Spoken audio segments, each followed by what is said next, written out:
To imagine matter to have an existence outside the mind is indeed a deception. The perceptions we observe may well be coming from an artificial source. It is possible to see this in the mind's eye by an example.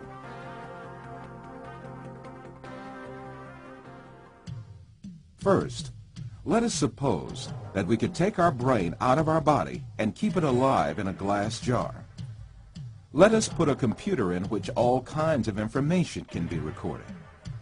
Finally, let us transmit the electrical signals of all the data related to a setting, such as image, sound, and smell, to this computer. Let us connect this computer to the sensory centers in our brain with electrodes and send the pre-recorded data to our brain.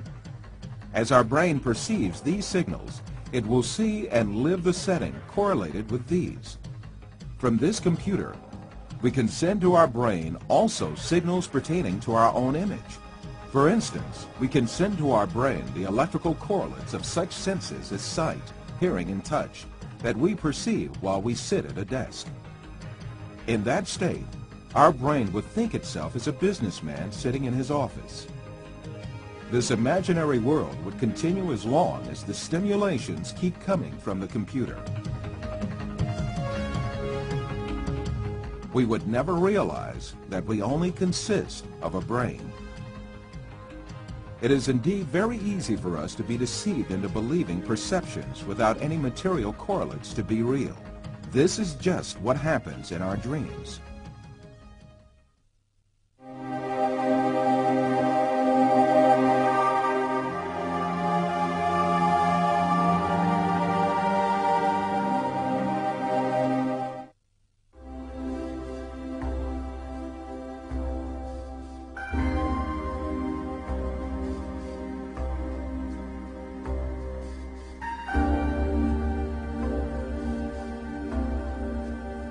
For you, reality is all that can be touched with the hand and seen with the eye. In your dreams, you can also touch with your hand and see with your eye. But in reality, you have neither hand nor eye, nor is there anything that can be touched or seen. Taking what you perceive in your dream to be material realities, you are simply deceived.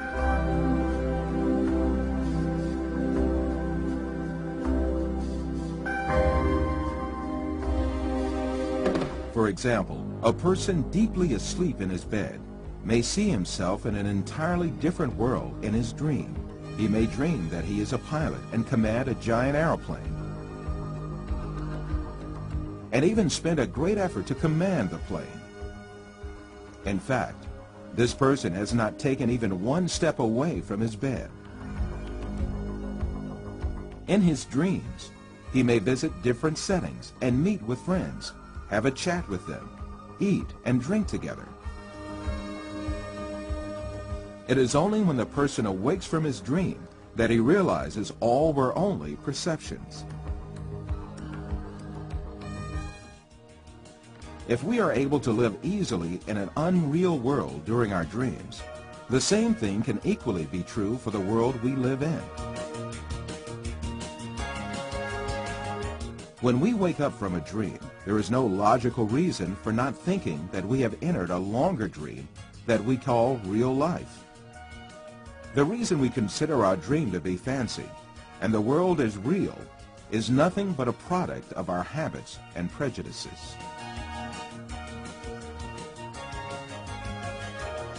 This suggests that we may well be awoken from the life on earth, which we think we are living right now, just as we are awoken from a dream.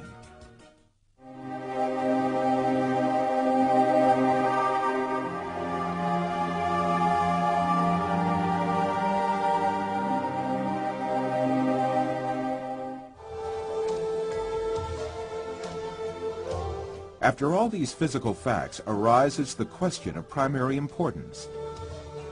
If all physical events that we know are intrinsically perceptions, what about our brain? Since our brain is a matter just like our arms, legs, or any other object, it also must be a perception just like all other objects. An example will illuminate the subject further. Let us think that we extend the nerves reaching our brain and put it outside our head, where we can see it with our eyes. In this case, we would be able to see also our brain and touch it with our fingers. This way, we can understand that our brain is also nothing but a perception formed by the senses of vision and touch. Then, what is the will that sees, hears, and perceives all other senses if it is not the brain? Who is it that sees, hears, touches, and perceives the taste and smell? Who is this being that thinks, reasons, has feelings, and moreover that says, I am me? One of the important thinkers of our age, Karl Popper, also poses the same question. Since the Greeks, philosophers have been thinking about the ghost in the machine, the small man within the small man, etc. Where is I, the person who uses his brain? Who is it that realizes the act of knowing? As St. Francis of Assisi said, what we search for is the one that sees. In fact, this metaphysical being that uses the brain, that sees and feels, is the soul. What we call the material world is the aggregate of perceptions viewed and felt by this soul. Just as the bodies we possess and the material world we see in our dreams have no physical reality, the universe we occupy and the bodies we possess now also have no physical reality. The real absolute being is the soul. Matter consists merely of perceptions viewed by the soul. Yes, even if we start with the presupposition that matter is real, the laws of physics, chemistry, and biology all lead us to the fact that matter consists of an illusion and to the inevitable actuality of a metaphysical matter. This is the secret beyond matter. This fact is so definite that it alarms some materialist scientists who think matter to be the absolute being. Science writer Lincoln Barnett says in his book, The Universe and Einstein, along with philosophers' reduction of all objective reality to a shadow world of perceptions, scientists have become aware of the alarming limitations of man's senses.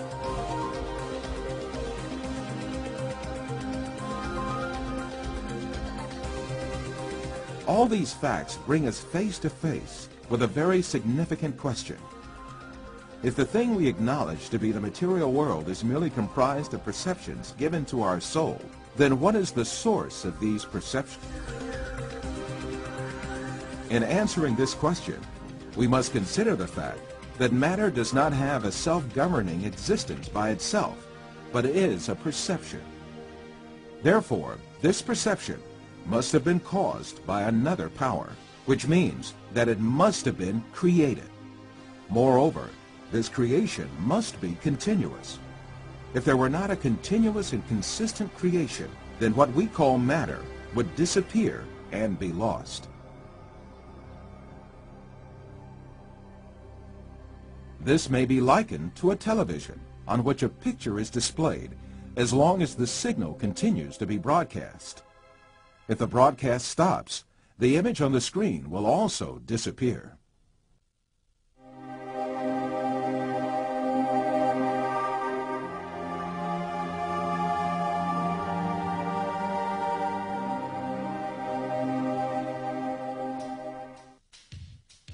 So, who makes our soul see the earth, people, plants, our bodies, and all else that we see? It is very evident that there is a superior creator who has created the entire material universe. That is, the sum of all perceptions, and continues his creation ceaselessly. Since this creator displays such a magnificent creation, he surely has eternal power and might. All the perceptions he creates are dependent on his will, and he dominates everything he has created at any moment.